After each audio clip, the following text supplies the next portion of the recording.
Mitos yang pertama adalah kerik lidah dengan cincin.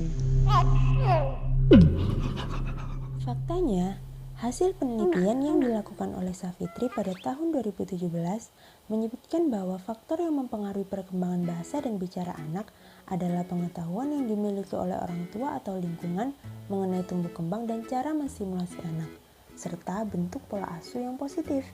Selain itu, faktor secara internal yang mempengaruhi proses perkembangan bahasa dan bicara pada anak adalah kognisi, persepsi, dan prematuritas.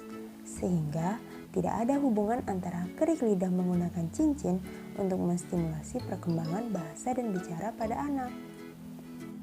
Lalu bagaimana ya cara menstimulasi perkembangan bahasa dan bicara anak yang paling tepat? Berdasarkan hasil penelitian yang dilakukan oleh Stijaningsih dan Noviana pada tahun 2017, menyebutkan bahwa stimulasi perkembangan bahasa dan bicara anak yang paling tepat adalah dengan memberikan stimulasi rutin dan terus-menerus mengajak anak berbicara dan berkomunikasi dalam setiap kesempatan, seperti saat memandikan anak, memakaikan pakaian, memberi makan, dan sebagainya.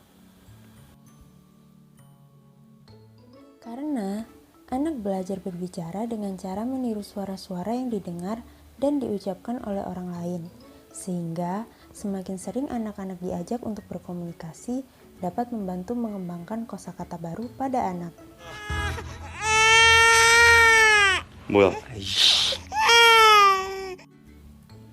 Mitos yang kedua adalah menggunakan baby talk dalam berkomunikasi dengan anak dapat menyebabkan keterlambatan perkembangan bahasa anak. Faktanya, hasil penelitian dari Gelinkov, Ken, Soderstrom, dan Hirschsprung pada tahun 2015, baby talk atau secara ilmiah disebut infant directed speech dapat membantu anak meningkatkan perhatian pada bahasa, mendorong interaksi sosial antara anak dengan orang tua atau pengasuh, dan menginformasikan anak tentang berbagai aspek bahasa ibu. Dilansir dari sebuah artikel yang ditulis oleh seorang profesor dalam perkembangan bahasa dan bicara di Universitas Western Sydney, Dennis Burham pada tahun 2016, baby talk atau infant directed speech dapat membantu perkembangan bahasa anak karena penggunaan baby talk lebih banyak melibatkan berbagai emosi, ekspresi wajah, dan nada yang lebih tinggi, sehingga membuat anak lebih tertarik pada pembicaraan. Namun, baby talk ini berbeda dengan suara-suara menggemaskan. Prinsip utama pada baby talk adalah penggunaan kalimat yang lebih pendek, kata yang lebih sederhana, dan pengulangan kalimat. Mitos yang ketiga adalah memberikan dua bahasa atau lebih pada anak dapat menghambat kemampuan berbicara anak.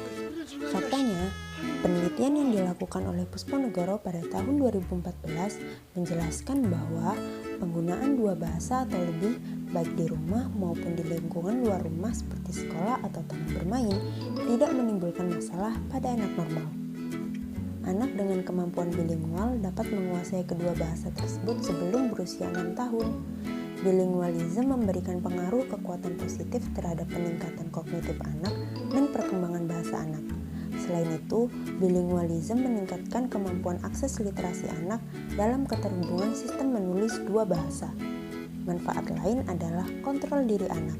Kontrol diri merupakan ekspresi dan kecerdasan berpikir yang dimiliki oleh anak.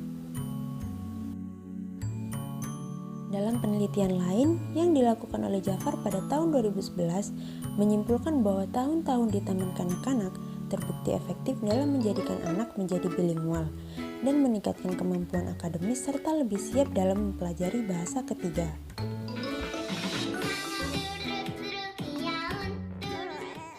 Mitos keempat, menonton televisi atau video edukasi di YouTube dapat menstimulasi bicara anak. Faktanya, berdasarkan penelitian yang dilakukan oleh Ruliati pada tahun 2018 menjelaskan bahwa anak batita yang banyak menonton TV cenderung akan menjadi pendengar pasif karena hanya menerima tanpa harus mencerna dan memproses informasi yang masuk. Selain itu, suguhan yang ditayangkan berisi adegan-adegan yang seringkali tidak dimengerti oleh anak. Tontonan televisi dan video edukasi bisa juga berdampak positif bagi anak, namun perlu adanya dampingan orang tua dan media apa yang diberikan pada anak. Tidak semua tayangan memberikan dampak yang positif pada anak. Terima kasih telah menonton video ini. Semoga bermanfaat.